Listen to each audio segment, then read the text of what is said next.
시청자 여러분 안녕하십니까?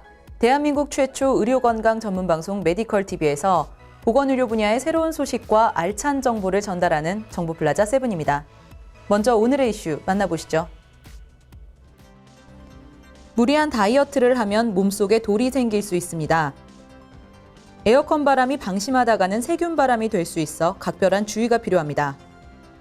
발달장애인 등의 자립 지원 방안이 구체화됩니다. 중증 소아청소년 완화의료 시범 사업이 실시됩니다. 하루 한 잔의 커피로 만성 콩팥병의 위험을 낮출 수 있습니다. 옷차림이 가벼워지는 이맘때면 여성들은 다이어트를 생각하게 되죠. 하지만 생각 없이 다이어트를 시작했다가 담석증 때문에 곤욕을 치르는 여성들도 적지 않습니다. 다이어트가 지나치면 몸속에 돌이 생긴다는 건데요. 박정미 기자가 취재했습니다. 옷차림이 가벼워지면서 다이어트를 시작하는 여성들이 늘고 있습니다. 적당한 다이어트는 건강에 좋지만 무리한 다이어트는 건강을 상하게 할 수도 있습니다.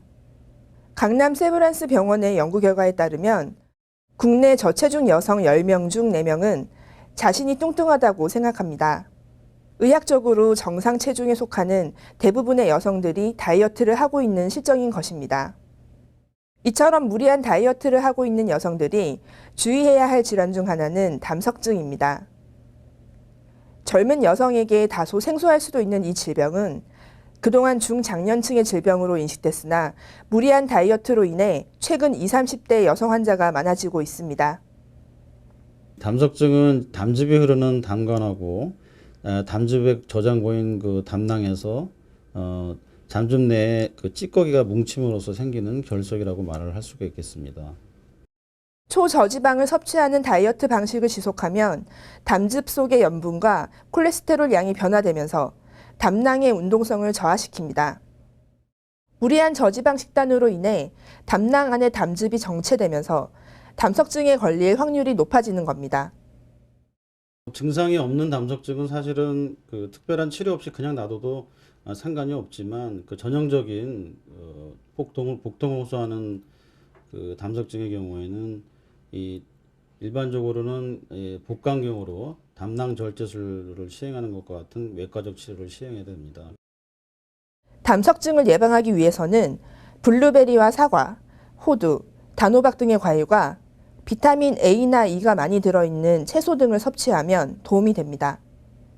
날씬한 몸도 좋지만 꼭 섭취해야 하는 영양소를 챙겨 건강한 다이어트를 하는 것이 무엇보다 중요합니다. 메디컬TV 박정미입니다. 날씨가 더워지면서 다들 에어컨 켜시죠.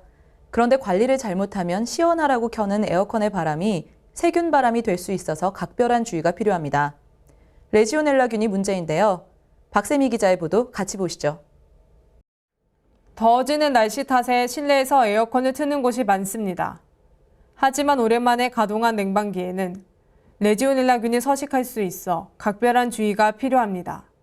네, 주로 레지오넬라균은 25도에서 42도 정도의 따뜻한 물에서 잘 번식하여서 급수시설이나 야외 냉각수 타워 등에서 잘 발견됩니다.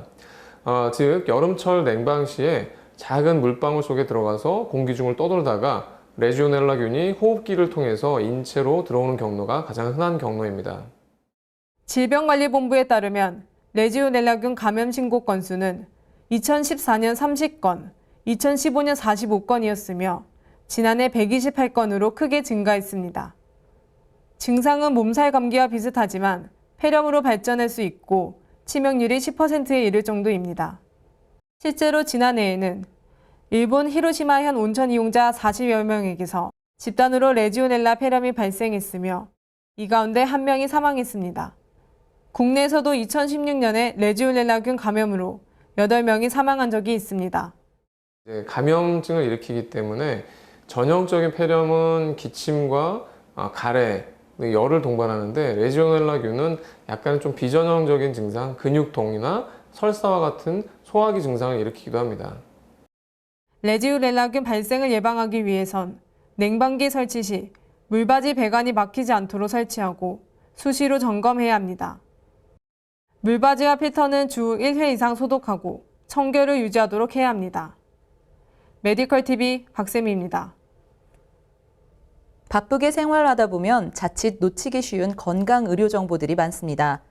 그런 정보들을 모아서 알차게 전달해 드립니다. 틈새 소식 함께 만나보시죠.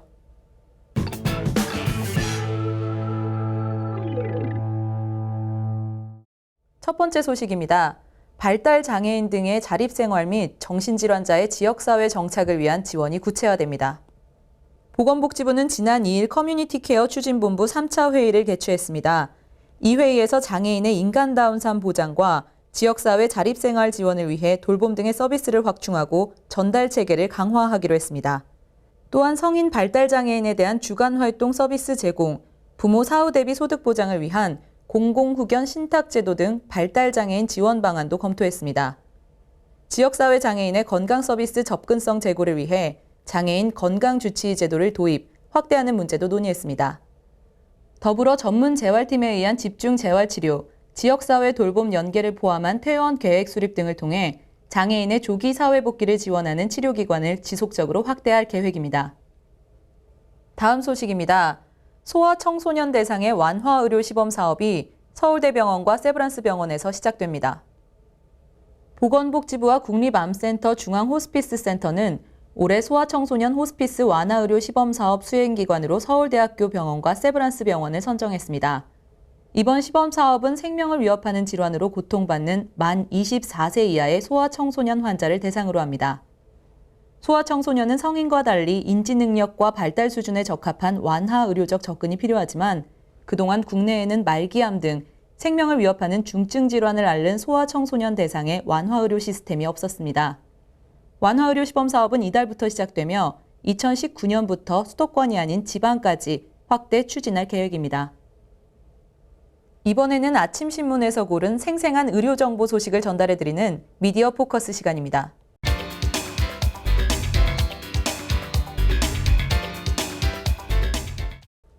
매일 한 잔 정도의 커피는 만성 콩팥병 발병 위험을 24% 낮춘다는 연구 결과가 나왔습니다. 연세의대 신장내과 한승혁 교수팀은 신장 기능에 이상이 없었던 40에서 69세 성인 남녀 8,717명을 대상으로 커피 섭취와 만성 콩팥병의 연관성을 분석했습니다. 연구 결과 커피를 하루 한 잔씩 마신 사람은 커피를 전혀 마시지 않은 사람에 비해 만성 콩팥병 발병 위험이 24% 낮은 것으로 확인됐습니다. 연구팀은 프림이 들어가는 믹스커피의 경우 신장 기능이 떨어진 만성 콩팥병 환자들에게 인수치를 높여 오히려 나쁜 영향을 미칠 수 있는 만큼 주의해야 한다고 조언했습니다. 연합뉴스가 연구 결과를 보도했습니다. 커피 많이들 즐기시죠? 이제 커피는 빼놓을 수 없는 일상이 되었습니다.